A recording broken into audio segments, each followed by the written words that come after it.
Bienvenue sur Azimut, le podcast de l'orientation proposé par les spécialistes des études supérieures. Dans cet épisode, nous répondons à la question comment accompagner mon ado pour prévenir les excès et les dérives des jeux vidéo. Commençons par regarder ce que dit la science. Le jeu vidéo n'a pas de propriétés psychoactives induisant un rapport de dépendance, contrairement au tabac ou à l'alcool. Cependant, l'Organisation mondiale de la santé reconnaît depuis 2019 le gaming disorder, un trouble associé à la pratique du jeu vidéo. Le jeu peut devenir un refuge en réponse à un problème plus profond, un mal-être, une dépression, etc.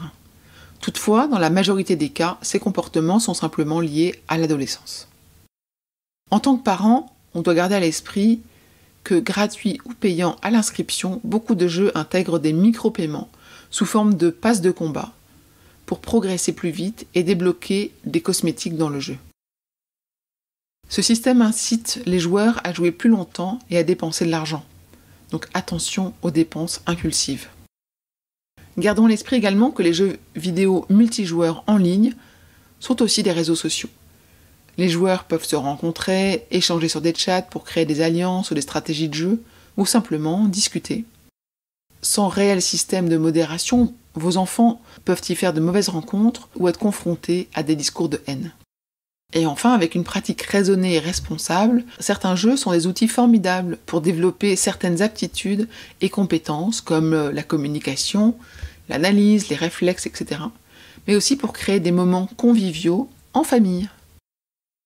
Alors, pour aider votre ado à avoir une pratique raisonnée des jeux vidéo, voici quelques conseils et idées. Vous pourriez proposer un temps global, maximum, hebdomadaire ou quotidien, définissant des non négociables à respecter. Par exemple, pas avant de se coucher, ni au lever, etc. Ce temps de jeu ne doit pas être au détriment de celui de la scolarité, des autres relations et activités. Proposez-lui d'augmenter le temps de façon réaliste accordé aux activités que vous jugez importantes. De cette manière, il gagnera en confiance et dans l'apprentissage de la gestion de son temps. Le jeu vidéo ne s'adresse pas qu'aux enfants.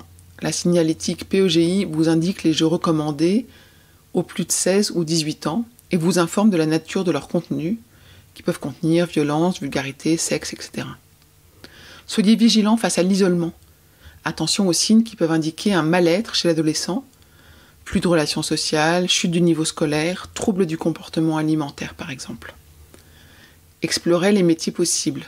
Le jeu vidéo est une industrie florissante avec de nombreux débouchés et perspectives professionnelles pour les jeunes.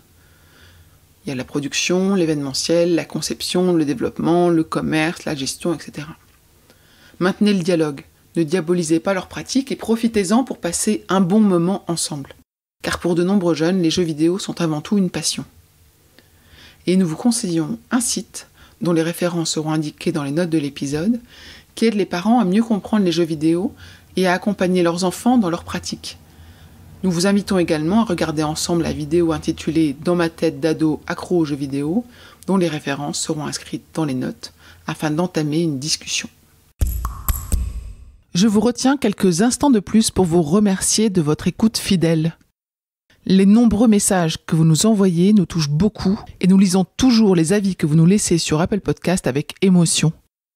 Si ce n'est pas encore fait, allez nous déposer 5 étoiles et rédigez votre commentaire sur Apple Podcast et sur Spotify. Vous pouvez également vous abonner pour avoir les épisodes dès leur sortie. Et surtout, partagez l'existence du podcast autour de vous. Parlez-en. Pour bénéficier d'une lecture d'épisodes par thématique, nous vous recommandons d'aller sur notre site azimut-podcast.com. Vous verrez, tout y est très bien classé. Je vous souhaite une bonne journée ou une bonne soirée et à bientôt sur Azimut.